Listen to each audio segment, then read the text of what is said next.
प्यारे बच्चों, नमस्कार। मैं सूर्य प्रकाश, आदर्श विद्या मंदिर, माउंट आबू। तो भाई, आज की संस्कृत की ऑनलाइन क्लासेज में एक बार फिर से आप सभी का स्वागत है। तो पिछली क्लास में हमने पढ़ा था व्याकरणम, और व्याकरण में हम पढ़ रहे थे यण संधि। तो यण संधि हमने पूरी कर ली है।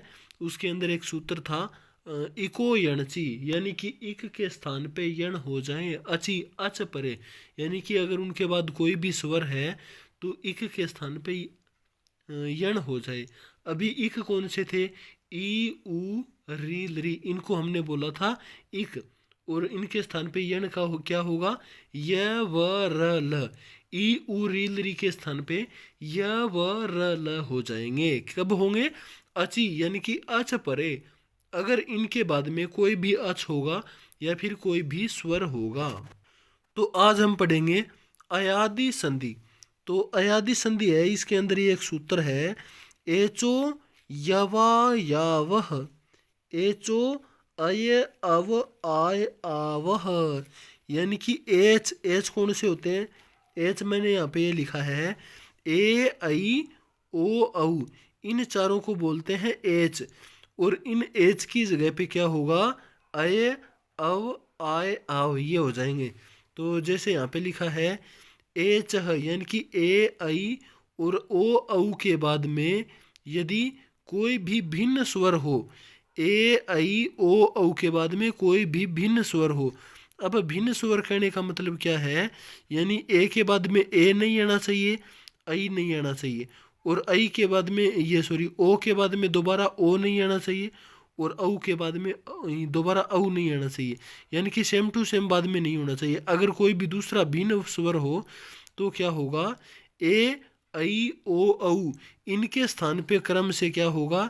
ए की जगह पे तो बनेगा अय, आई की जगह पे बनेगा आय, ओ की जगह पे बनेगा अव, और औ की जगह पे बनेगा आव, यानी कि ये आपस में चेंज हो जाते हैं। तो इसी चीज को हम अयादि संधि बोलते हैं। अब इस अयादि संधि के आगे कुछ उदाहरण लिखे हैं। तो अयादि संधि संधि को समझने के लिए इन उदाहरणों को समझना बहुत जरूरी है।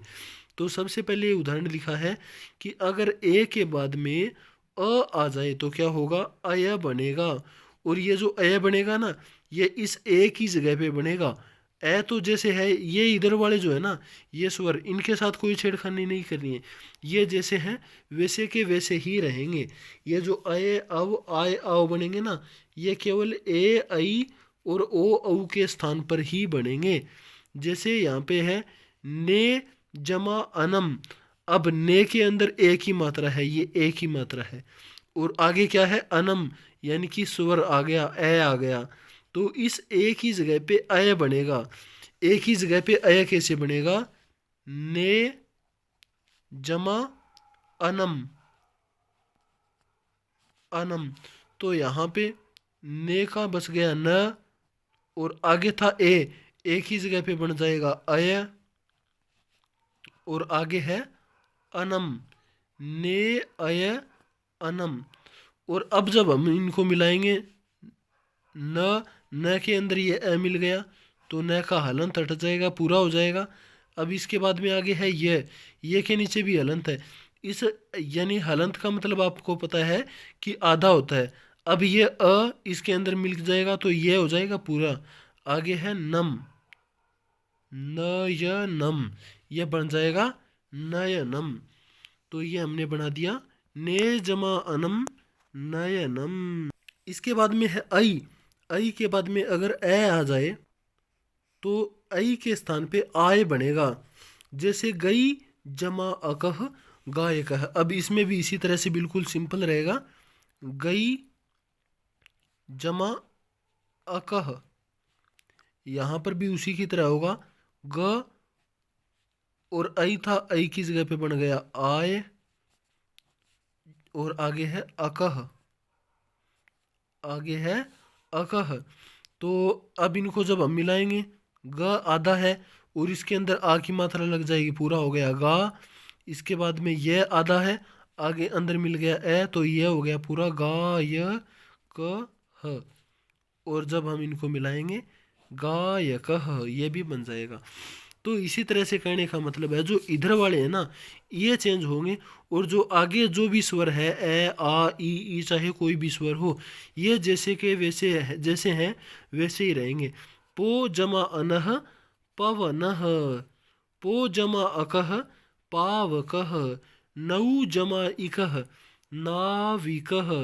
अब यहाँ पे देखो नौ, नौ के अंदर औ की मात्रा और आगे है ई, तो यहाँ पे नौ